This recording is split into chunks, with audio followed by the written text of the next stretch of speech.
Singularity.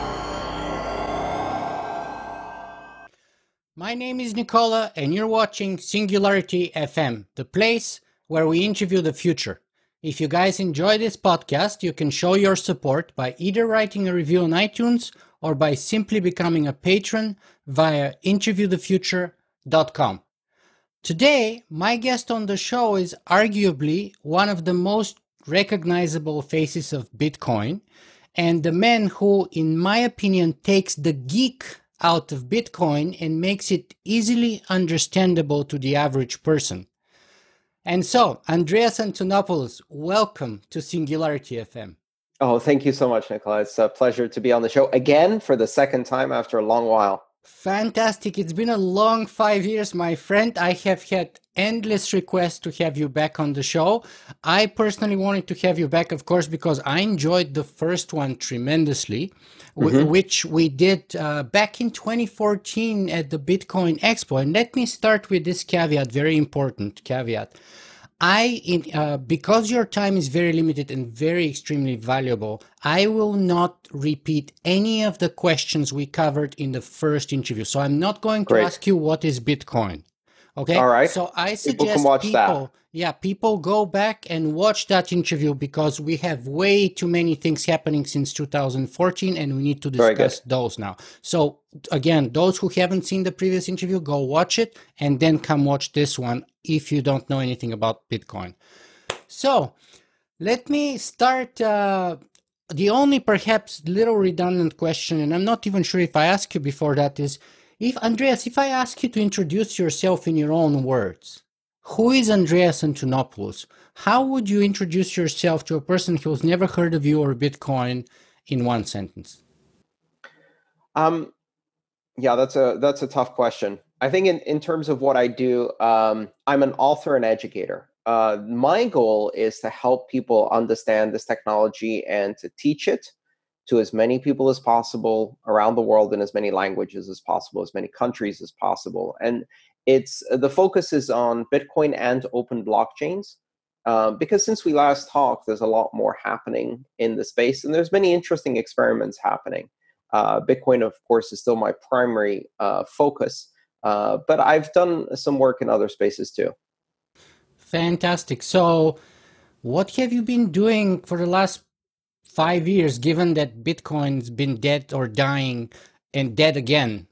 I don't know, 200 times for the past 2 years? At least, yes. So I get invited to the Bitcoin funeral every 3 months. It gets postponed. Unfortunately for the critics, we keep postponing it. It's very annoying for them. I've written 4 books since we spoke. So I at that point when we spoke, I hadn't published Mastering Bitcoin yet, which was my first book, which is about how the technology works. I then wrote 2 books which are about why Bitcoin and open blockchains matter, called The Internet of Money, Volume 1 and Volume 2, which are based on my video talks, my seminars, more about the philosophy, the economics, the politics, the social impact of this technology, not about the technology itself. And I recently published, like 3 months ago, Mastering Ethereum, which was my second O'Reilly technical book. Again, this is more college-level textbook for computer scientists, software engineers, developers. I see. And out of your books, which one would you recommend that people start with, presuming that they're not like computer scientists or technically inclined, but like the average folk who just have an interest in Bitcoin in general? Which one should they start with? Well, they can start with The Internet of Money. Volume 1 or Volume 2, they're not in any particular sequence. I have my favorites, but they're just collections of talks, and they're all just standalone talks. You can read 3 pages at a time, 4 pages. I joke and I say, to me, this is the perfect bathroom book. You can read it in 5 to 7 minutes, read 1 chapter, put it down, open it at another point at another time, and continue reading another 5 to 7 pages. Perfect.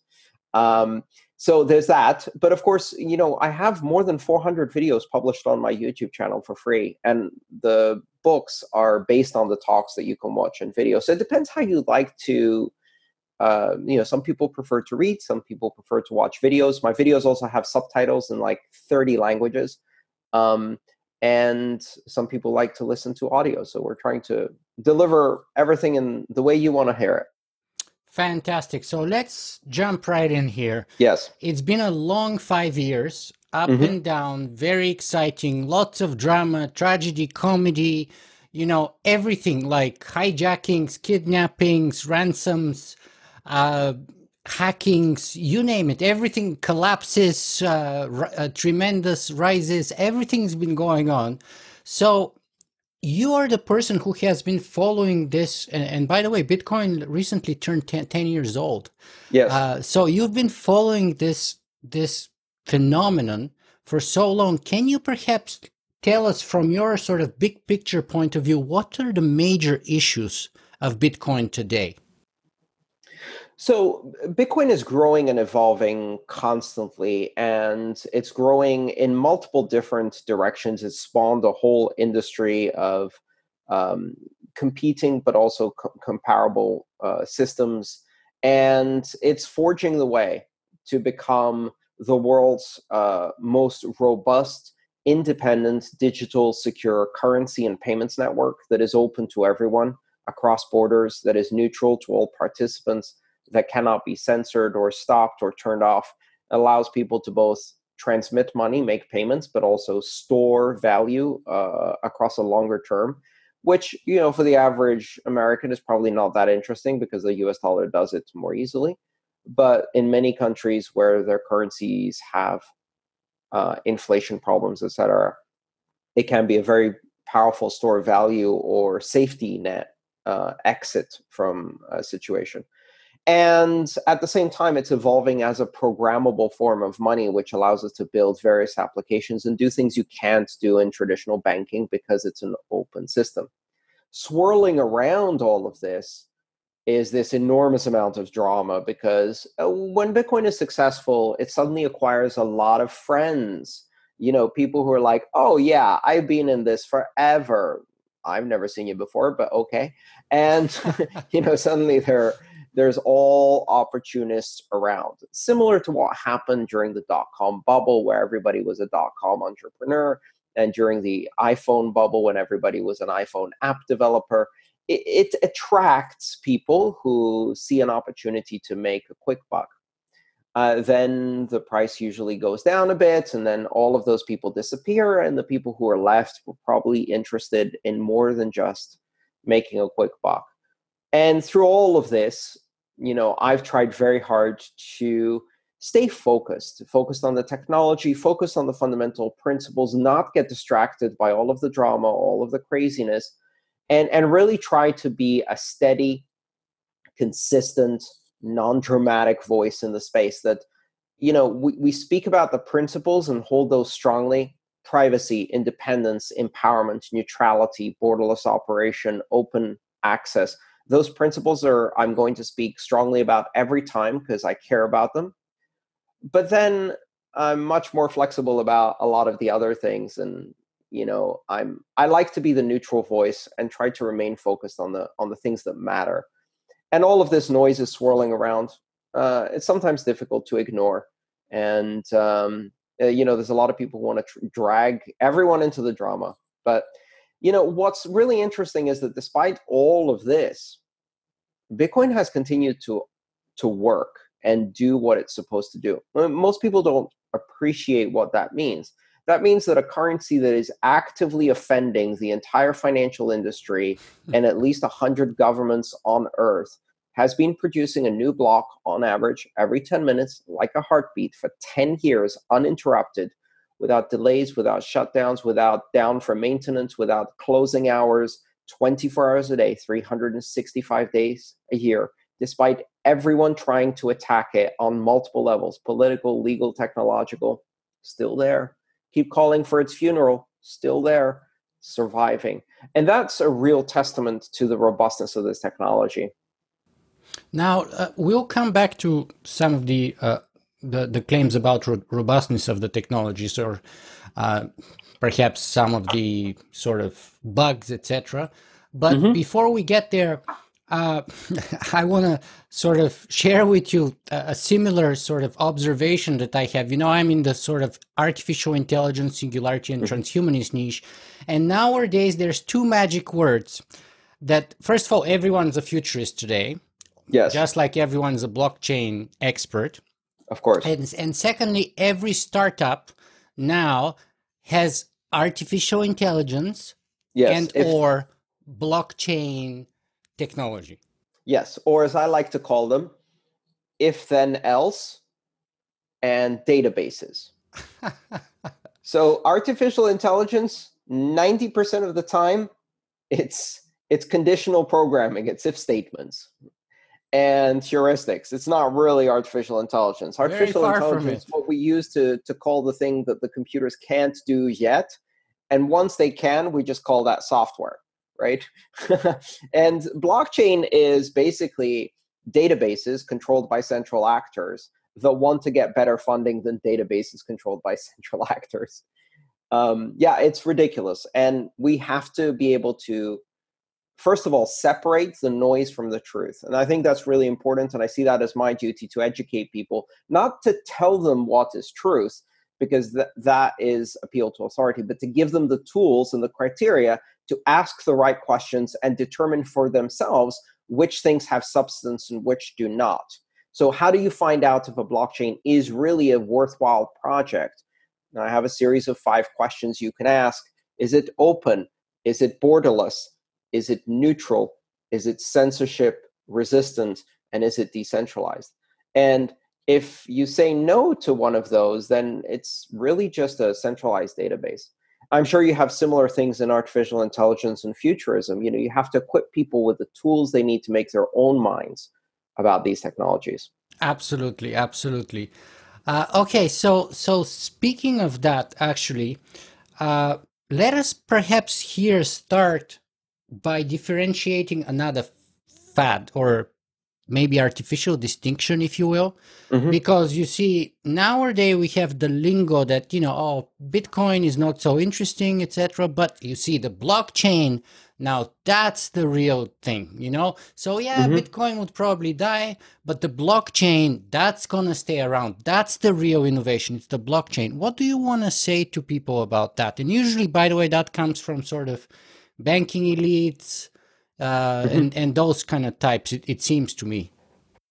Well, there's 2 possibilities. One is a lot of people are simply repeating what they hear at publications and conferences, right? And a lot of that is published from a perspective of trying to maintain the status quo and diminish the disruptive innovation. People who are seeped in the tradition of an industry, whether that's newspapers trying to fight the internet or TV stations trying to fight Netflix, the bottom line is that they see the world entirely from the perspective of their tradition and cannot imagine a world where things would be different. It also comes a lot from the privilege of living in a developed nation and having a banking system that works, which only really applies to about 15% of the human population. There aren't that many calls for that blockchain, not Bitcoin argument in developing nations, because they understand that there are more important problems to solve.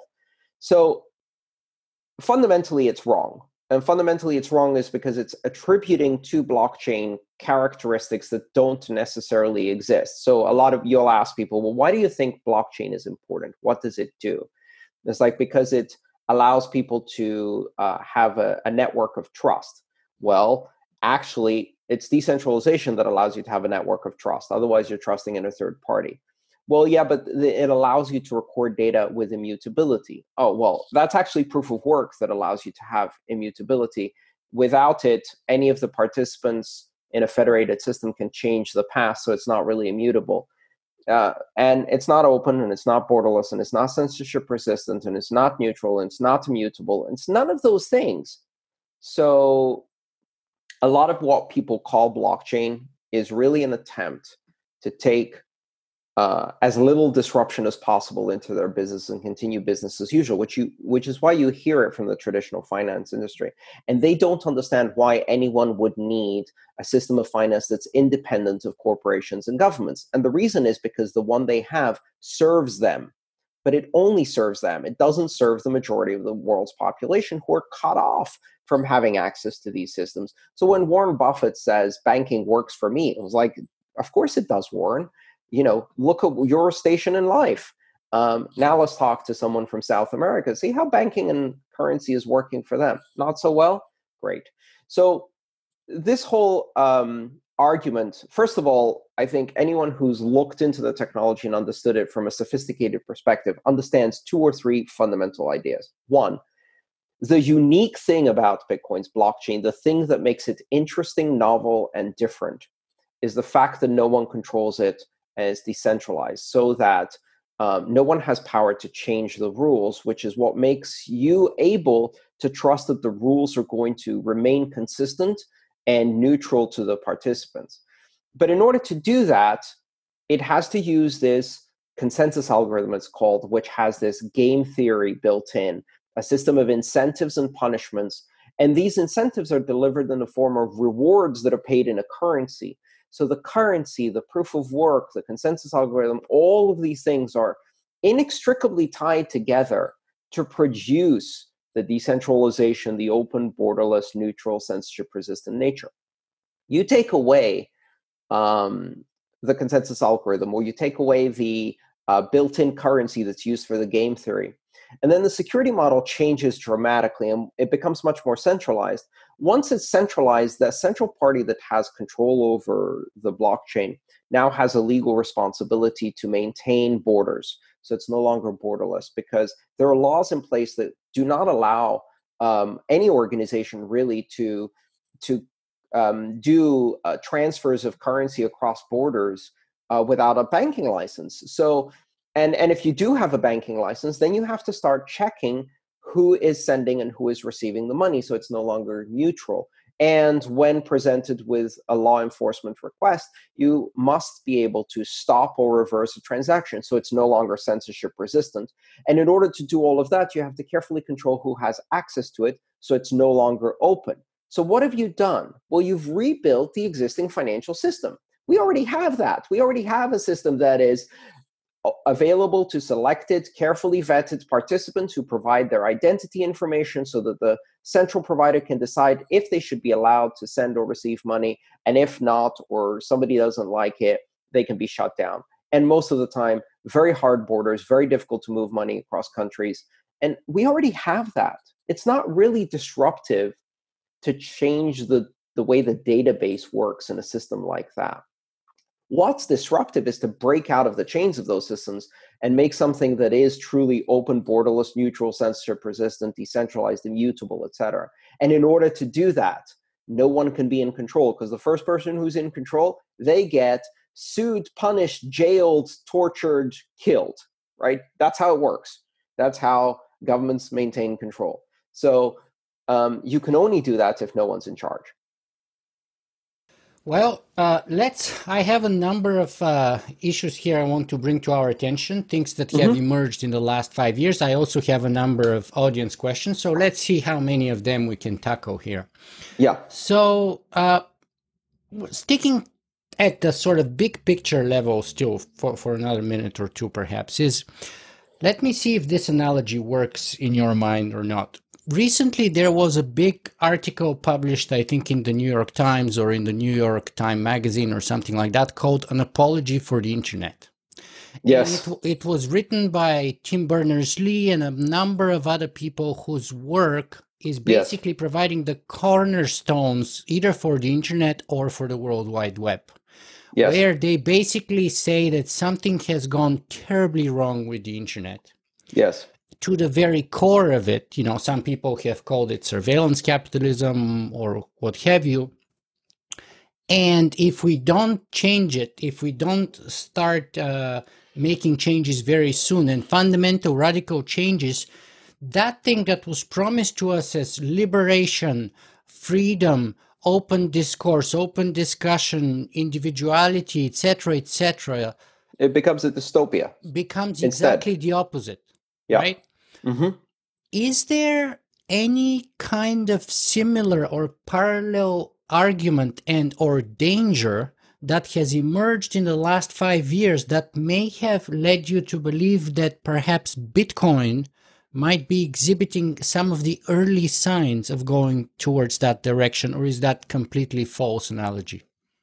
There are a lot of very strong connections. In fact, my very first talk I did at a conference in 2013 in San Jose, my very first public Bitcoin talk was called Bitcoin Neutrality, and it was about maintaining the rules of neutrality so as not to follow the path of the internet.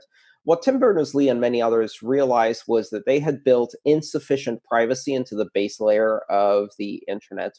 And it's ironic, this comes right after the question of, is it really blockchain but not Bitcoin? We're interested in blockchain but not Bitcoin. Well, guess what? That is exactly the same as, oh, yeah, we're very, very excited about Facebook, but not the open web.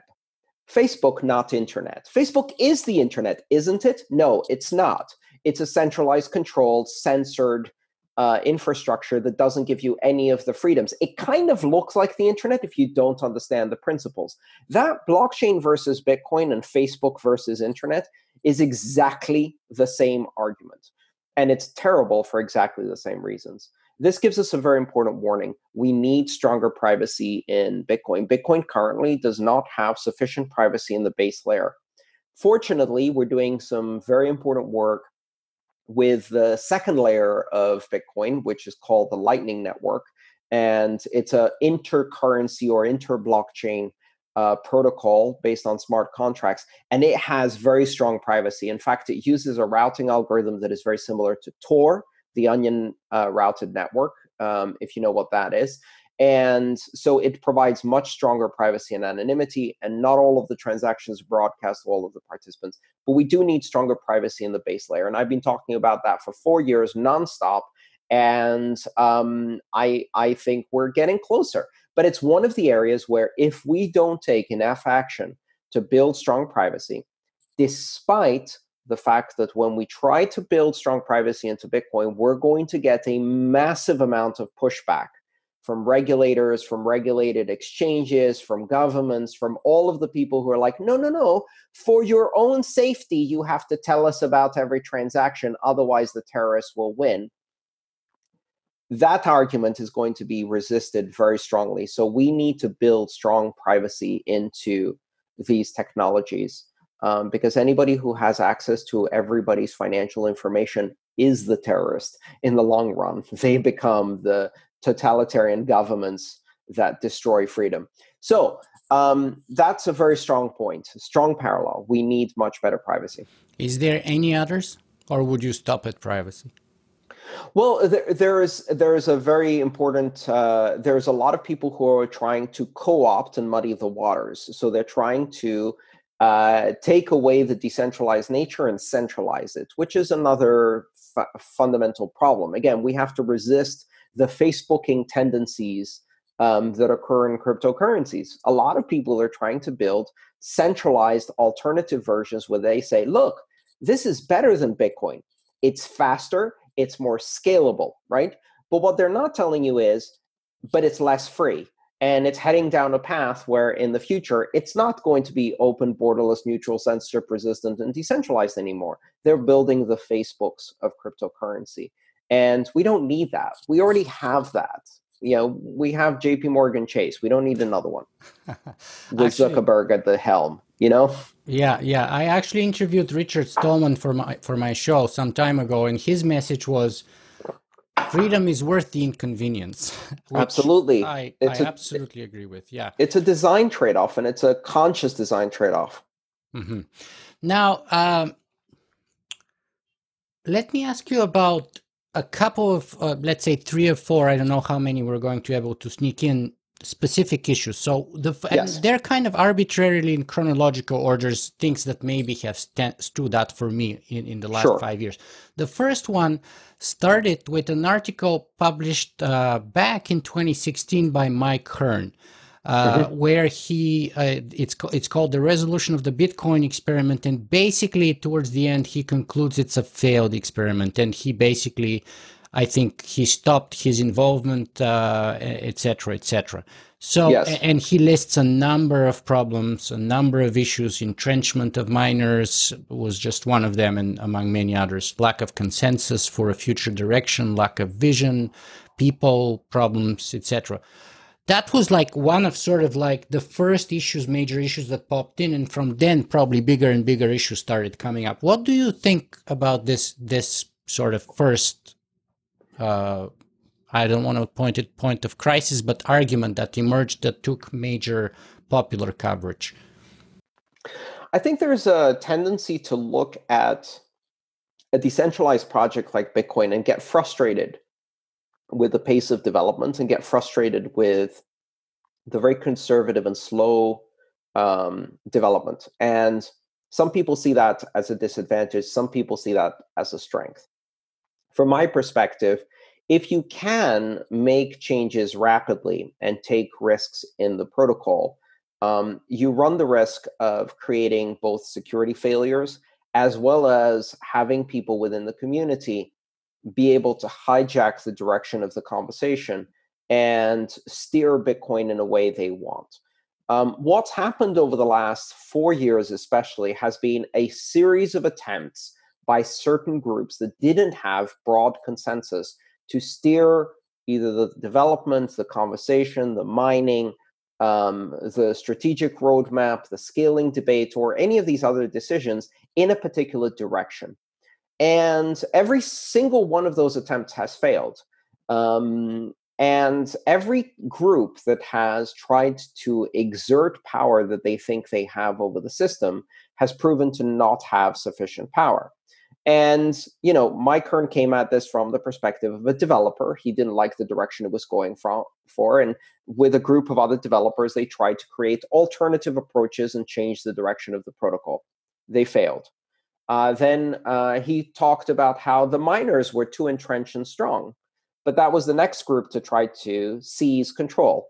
And the miners tried to essentially pull a coup and change the direction of protocol development without the developers. And they failed. They caused a split, a fork, and they ended up with a minority blockchain that has never really had much progress and wasn't followed, despite their prediction of an imminent flip in the fortunes of the two systems, was not followed by any of the economic interests, the majority of the exchanges, the majority of the users, or even the majority of the miners. That was the next group to attempt a coup.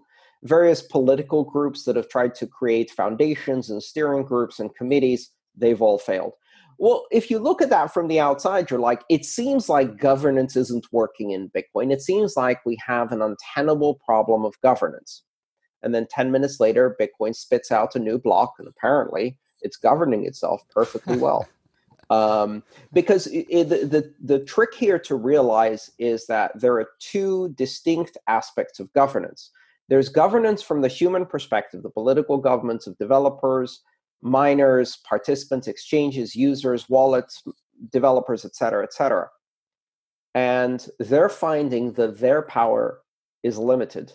And then there's the algorithmic governance, certain things that are set in the algorithm. There will only be less than 21 million coins. Blocks will be issued every 10 minutes. They will be of limited size. The transaction structure will be like this, et cetera, et cetera. These things haven't changed.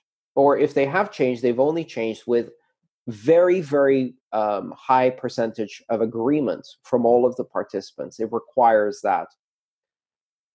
One of the things that people don't appreciate about Bitcoin and other open blockchains is that they offer a new model of governance, which is algorithmic governance, where if you don't agree with the majority of everybody else, you can fork and create an alternative vision, but if nobody follows you, you're going to fall flat on your face. And it's very expensive to go against the system.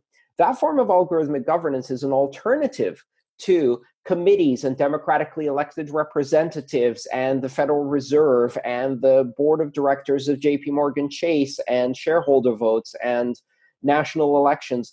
It is a model of governance that says, instead of trusting that people will follow a process, I trust that software will follow an algorithm, and it will follow it so closely that it's very difficult, even for people who appear powerful, to steer it in a different direction. Now, that wasn't good for Mike Hearn. And so he didn't like that governance model, and he left to work on more centralized systems, became a member of R3. They built centralized blockchains. Those are human governance models. Humans are definitely in charge there. And as a result, they cannot be legally open, borderless, neutral, censorship resistant for every of the other interesting things that Bitcoin does. And Bitcoin's still here. I don't know what Mike's doing these days. Well, Andreas, I am a kind of an ignorant observer of the events surrounding Bitcoin for the 5 past years. And just to demonstrate how idiotically ignorant I am, I would share that, I was one of the first people who bought Ethereum back in the day when it launched. And I think for whatever reasons, like that I don't want to go into, I sold it at like 5 cents or something like that. And then whatever I sold at that time is today probably worth about between $1 and $2 million. So clearly I have no idea what I'm talking about. Well, we've all done that, right? I mean, you can't have regrets over that, because the point is that you got to experience the technology and learn something. If this was simply an investment or trading mentality, you can make that argument for everything out there that you didn't invest in. You didn't buy Apple in the 1970s or 80s. The first co-founder of Apple sold his stake of Apple shares, 10% stake, for $800 in 1978 or something like that. My example is exactly kind of that. Yes. Well, not 10%, but like I got for a couple $1,000. Yes, exactly. So the bottom line is none of that matters. In fact, it is through using these systems that we explore their potential, and we realize that potential by demonstrating and interacting with other people and engaging in the technology. So it's much better than being a bystander who doesn't even try to use the technology. And it's also better than simply being a trader or investor, in my opinion. Not that they're not important, they're very important. But if all you do is trade these coins, buy one, sell the other, etc., you're not actually using the technology. So it's okay. Don't worry about these regrets. It doesn't matter. Making decisions about when to buy and sell is very different than understanding this technology and its future impact on society, because the price is not representative of any fundamentals of the technology. We watch these huge swings where Bitcoin goes through the roof and gets very, very pricey. And everybody's like, what changed? Well, I can tell you, nothing changed. People just got overly excited and started talking with their friends and hearing about it. And then it starts crashing, and people are like, what changed? Nothing changed this time either. The price is reflecting the price and nothing much else. But speaking about price and power, which was the topic that I was preambling with my ignorance, I want to bring to you 3 issues that push back against your claim, 3 specific historical examples. So the first one starts actually with a science, or supposedly a scientific paper in the Journal of Monetary Economics, volume 95, May 2018, pages 86 to 96, called Price Manipulation in the Bitcoin Ecosystem, where they lie out the highlights of the paper are basically: 1, suspicious trades on a Bitcoin currency exchange are linked to rises in the exchange rate. 2, a single actor likely drove the US dollar versus Bitcoin exchange rate from $150 to $1,000 in 2 months. 3, trading volume on all exchanges increased greatly on days with suspicious activity.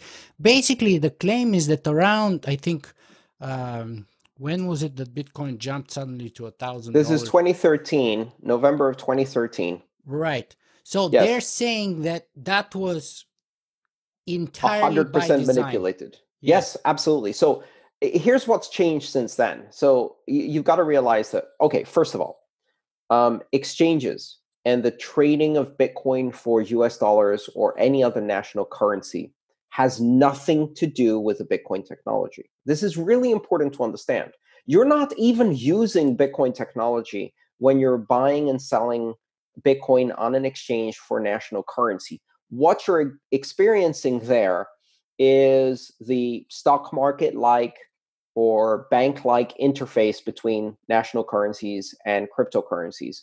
But it's basically running on a database. It has nothing to do with blockchain or any blockchain.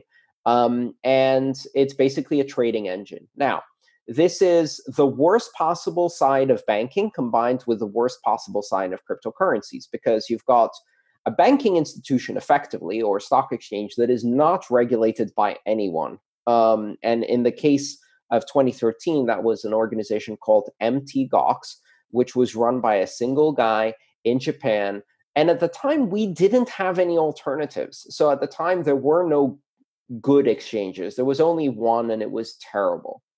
And it was heavily manipulated. So yeah, they're absolutely right. I mean, the price is really often reflected of these amateurish run, sometimes criminally run trading shops where they're just basically manipulating naive investors. Now, a lot has changed since then. Today, there are more than 700 exchanges around the world, not one. Many of those, or at least some of the biggest ones, are well regulated, well operated in stable jurisdictions.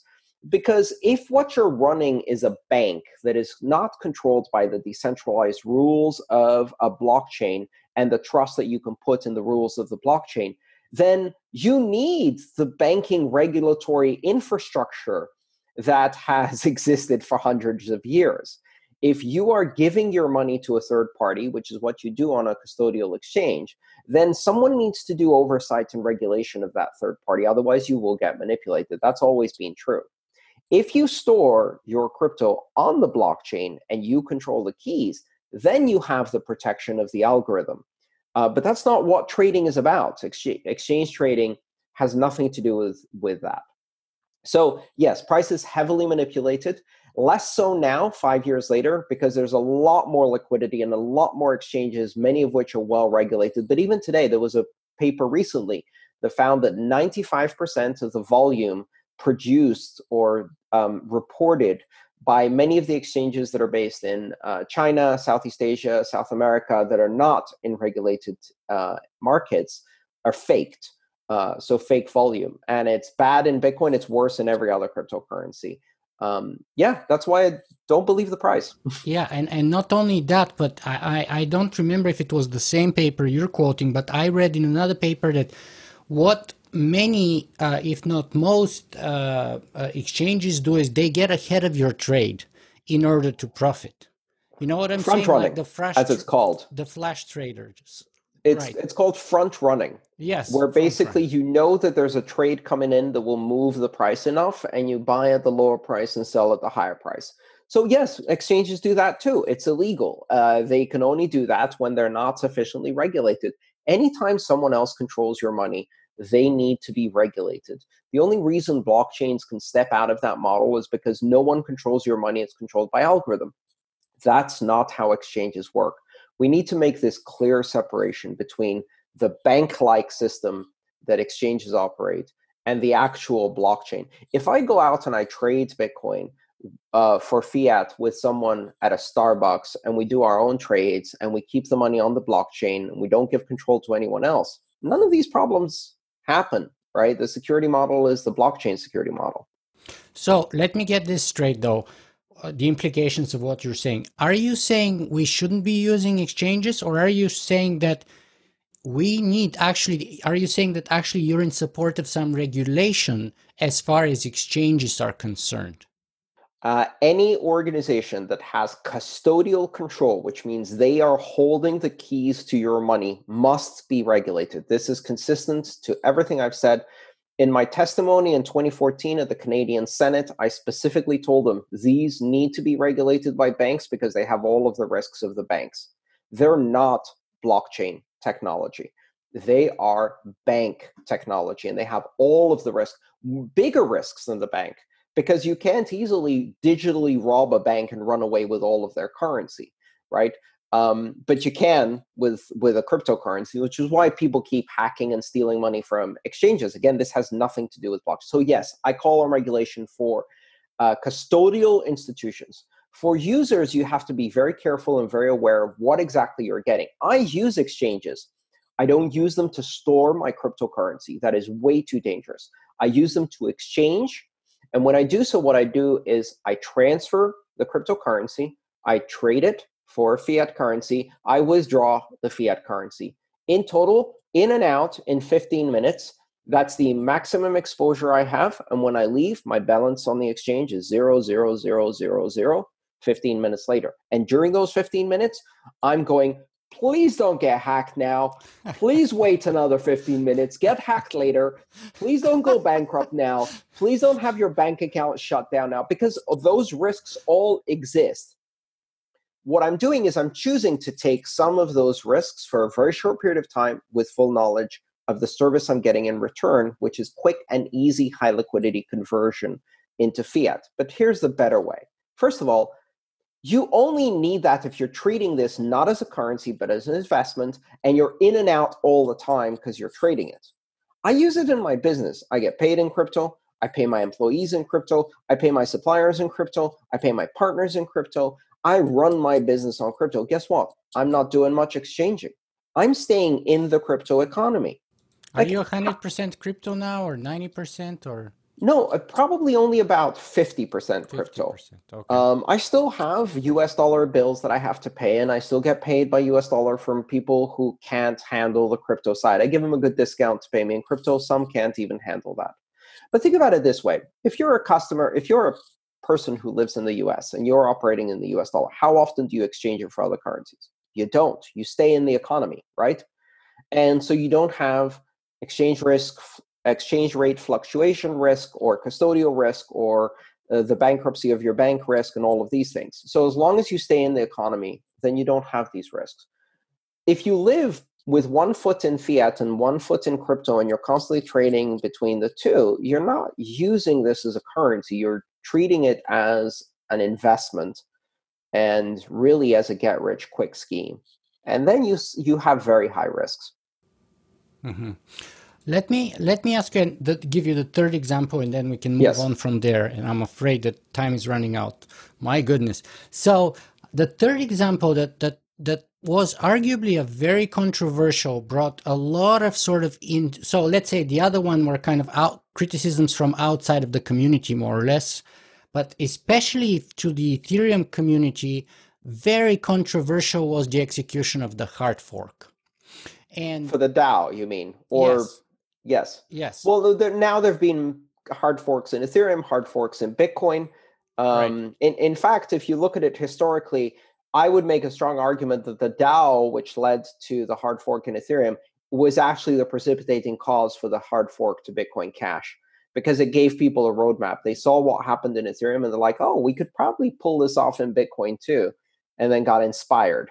But the concern I want to bring about that is the following. I watched a documentary on this whole episode, and there was the soft fork, the hard fork, all kinds of issues. And in the end of the day, I don't know if that's the truth or not, but the documentary I watched portrayed a conversation by Vitalik, with whom, by the way, I did probably the first interview ever, way before Ethereum got launched in person. So people should go check that out. But basically, Vitalik made a decision to go with the hard fork, and the decision was based on the idea that he got under a lot of pressure from his investors, and that his obligation was to protect his investors. Yeah. I think that's mostly a conspiracy theory, honestly. And there's a couple of reasons for this. First of all, I don't think Vitalik had the power to make that decision. He made that decision, and for his own decision, he expressed his opinion. He could not make everybody who's mining, and everybody who's running an exchange, and everybody who's running a wallet, and everybody who's writing smart contracts change the software they were using. They would only change the software they were using if they agreed with that decision, right? So he can't reach into your computer and force you to run one fork or the other, or switch the software. He can express an opinion. And we've seen, especially since then, many times when Vitalik has expressed opinions and it hasn't gone his way. Mm-hmm. I think people overestimate how much power he had. Now, in this particular case, if you say, let's do this, and everybody kind of already wanted to do this, it appears like everybody's agreeing or at least doing what you said, but they would have done it anyway. Do you see what I mean? So it's an ex post facto rationalization. Let me use the correct term. Right. The claim was that Vitalik plus his investors, who are some of the biggest sort of owners or hoarders, I don't know what to call them, of ethers, had that sort of sufficiently large mass to kind of give that momentum. I think that's incorrect for a number of reasons. Because first of all, there are plenty of participants in the mining and the network who had to make that decision independently. But also because I don't think this was a very good outcome for investors. Honestly, I think letting the DAO sink would have been a better outcome for the price of Ethereum, but that's not the way it went. Here's another way to look at this, which I think is more important. You know the theory of the multiverse?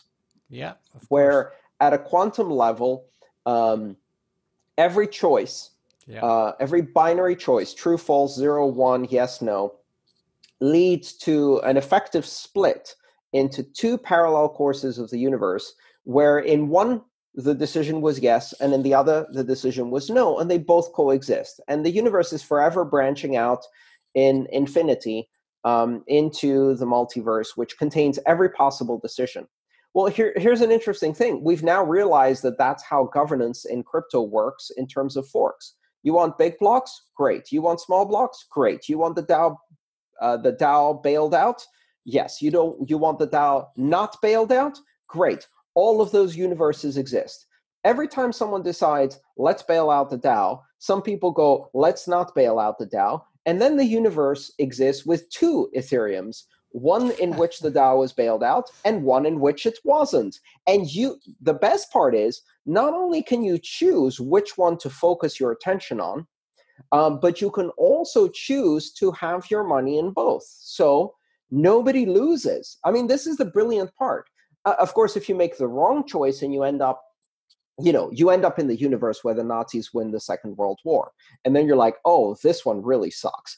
But you still had that choice, right? So some of these forks end up losing. They fizzle. They don't get the attention they wanted. They don't succeed in their governance. But the great part of it is now we don't have to have one truth that everybody has to agree with that's led by one leader, and that's it. Instead, you can choose, each user can choose which fork they follow, which then allows a broad diversity of opinion. Mm-hmm. And that's fine by me. I like that governance model. It's a governance model where all of the hard decisions from now on lead to forks, and they lead to this continuous bifurcation. I see. Andreas, we have about 11 minutes left of our conversation. Let me throw in a bunch of quick audience Let's questions. do rapid fire Q&A with the audience, yeah. So George Halachev from Bulgaria asks, do you see proof of stake as the leading consensus mechanism of the future? No, I don't. I think proof of stake, first of all, important historical fact, proof of stake was invented before proof of work. In fact, proof of work was invented by Satoshi Nakamoto in order to fix the problems of proof of stake. Now, proof of stake has evolved tremendously since then because consensus algorithms have received a lot of attention and investment. But proof of stake is qualitatively different than proof of work. And that means there is a place for one and there is a place for the other. There is a need for one for some applications. There is a need for the other. Proof of stake has certain efficiencies, especially in energy and scalability, that proof of work doesn't have. But proof of work delivers a degree of immutability that cannot be achieved without it. And so I think both will coexist. In fact, I think the strongest combination is to have one robust, immutable proof of work system, and then have many proof of stake systems around it that use checkpointing to leverage the immutability of the proof of work system without having to do the energy intensive mining. So they coexist. In fact, one supports the other. And that's great. We can experiment with all of them. And who knows, maybe we'll invent more consensus algorithms. I'm looking forward to seeing what comes. And speaking of the energy, actually, one of the most common popular criticism to Bitcoin that has emerged in popular media is the enormous energy consumption. And there's different kind of numbers. Some people say, well, it consumes more than Iceland. Other people say it consumes more than 2% of the total energy consumption of our planet, etc., etc. So where do you stand on those numbers, and what does that say, if anything, about whether Bitcoin is good or bad and should live or die? Because that's kind of the implication that many people who are pushing that argument are pointing towards. You know, it's consuming such and such energy, therefore wastage, therefore bad for climate change, therefore kill Bitcoin. Is that argument valid and sound or sound? It's very, very poor science from every possible level. First of all, there's a fundamental extrapolation error, which is people say Bitcoin does, let's say, 1,000 transactions now at this cost of energy. Therefore, if it did 10,000 transactions, it would need 10 times the energy. Completely wrong. There is no correlation between those variables. They're uncorrelated variables. That's a bit like saying my 14-year-old is already 2 meters tall. By the time he's 25, he's going to be 6 meters tall, and I won't be able to get him into the apartment. The maternity doctor says to the lady, ma'am, I'm very concerned about the rate of your pregnancy. At 6 months, your belly is already very large. 2 years into this pregnancy, your belly is going to be bigger than this room at current rates of growth. 1. 2, we don't know how much energy Bitcoin actually consumes because you don't know the efficiency of the hardware that's being used to produce hashes. You know, on average, perhaps. 3, we don't know the sources of this energy. 4, from an environmental perspective, use of energy is not the same as production of energy, and where one is very harmful, the other one isn't. How we use energy, it depends on whether it's harmful and what type of energy it is and how it's produced. Do we have enough energy on this planet? We do. Enormous amounts of solar, wind, renewables falling onto the surface of the planet, blowing across the surface of the planet 24 hours a day somewhere, most of which gets wasted today. And Bitcoin tends to be used in the areas of lowest cost energy. Lowest cost energy is usually energy that would otherwise not be used because there is no distribution or transmission system. So Bitcoin is actively subsidizing the development of renewable energy in places where there is no distribution network, specifically hydro, solar, and wind. Now, furthermore, at a very basic level, this is a totalitarian moralistic argument. And what it says is, in my personal opinion, this is a waste. And the reason it's a waste is because I don't see the value of an open, borderless global cryptocurrency that serves every person on this planet. And because I don't see the value of that and I think it's a waste, I think we should kill Bitcoin. Well, two very good pieces of news for you. One, we don't let people make decisions for the rest of humanity. And when we do, it generally turns to be a bad idea, especially when they're not making informed decisions. Instead, we use another mechanism for making decisions on the allocation of resources on our planet, and that mechanism is called markets. Free markets make the best decisions on allocations of resources, and the Bitcoin mining market is a free market that is actually making very good decisions about how much security is needed and how much that security should cost and where that security should originate, creating a very dynamic, flexible, and competitive market. And finally, if you decide that you don't like it and you want to stop it, here's the good news. You can't. Should, must, shouldn't, mustn't, it doesn't matter. Bitcoin isn't about should or must or mustn't or shouldn't. It's about is. It is. It is happening. You can't stop it. Now, let's talk about harmful uses and production of energy. Let's talk about the externalization of coal, creating carbon markets, creating pollution caps. Negative externalities. Dealing with economic externalities. And if you want to look at a really, really bad consumer and producer of pollution, the military is a far worse use of energy, in my opinion, than, and it's the greatest polluter on the planet and one of the greatest energy users on the planet and producers of pollutants on the planet. Nobody talks about that. Nobody says we should ban Christmas lights because it's a complete waste of energy, and they use more than Bitcoin. So I think a lot of these arguments are basically bad science combined with moralistic judgments, a misunderstanding of the facts, and a desire to apply to others your judgment and substitute that for free markets. Not a good way to do. Andreas, what's the one sort of most annoying thing that you keep struggling or having to clarify over and over again for the last 5 years that you want to set straight for once and for all? I think probably the main thing is to understand that your unique perspective, not you specifically, Nicola, but many of the people I talk to, is this. So I have a Visa debit card. I have a bank account with JP Morgan Chase. I have an IRA or 401k investment or retirement account. I can access the S&P 500 stock market. I can invest in real estate. I can invest in bonds. I can even invest on the Japanese stock market. And I don't need Bitcoin. So why would anyone need Bitcoin?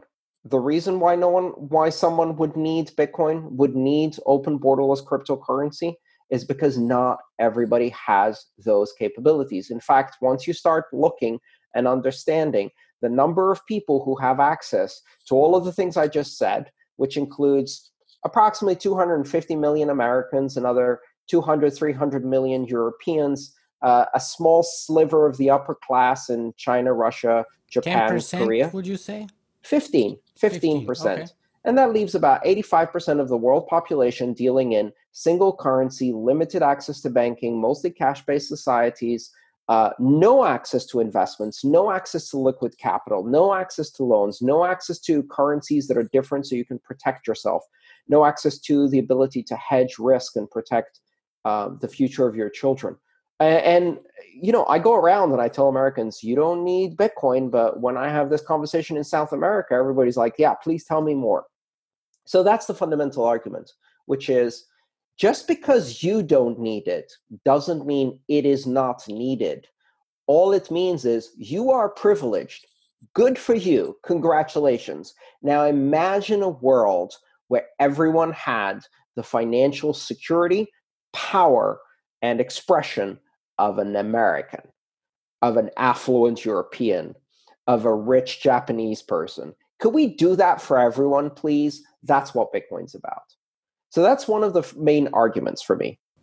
Just because you don't need it doesn't mean it's not needed. Yes. The other fundamental thing that I like to remind people is Bitcoin and open blockchain cryptocurrencies are about control and possession of the private keys. These systems work because you decentralize control over the keys. Every user is responsible for maintaining their own keys, maintaining their own security, and that's hard to do, and it's why it's difficult to participate in this technology. But you have to take control. If you don't, and you use a third party to hold your money for you on behalf of you, then what you're doing is you're recreating the traditional banking system on a much weaker foundation. So I use a slogan for that, which is your keys, your coins. Not your keys, not your coins. So if you don't control the keys, they're not your coins. They're really kind of an IOU, a promise by whoever does have the keys to maybe give you your money back when you ask for it, if they still have it and it hasn't been stolen in the meantime. That's a fundamental distinction because a lot of people are like, oh, this exchange got hacked. I told you Bitcoin was not secure. Well, you don't understand the fundamental concept here, which is it's only secure if everybody controls their own keys. If you centralize it all under a single actor, all you're doing is rebuilding the existing financial system with a different set of people on top. That's not a good way to go about it. Andreas Antonopoulos, thank you so much for being with us today. It's been a pleasure again. Thank you so much for having me on the show. And I hope we'll repeat this in less than 5 years next time. I hope so too. And I'm going to try and hold you up to it because I want to talk to you for another many hours, but I know you have someone right after it. And I want to respect your time because it's very valuable. So thank you again and all the very best. I'll be in touch.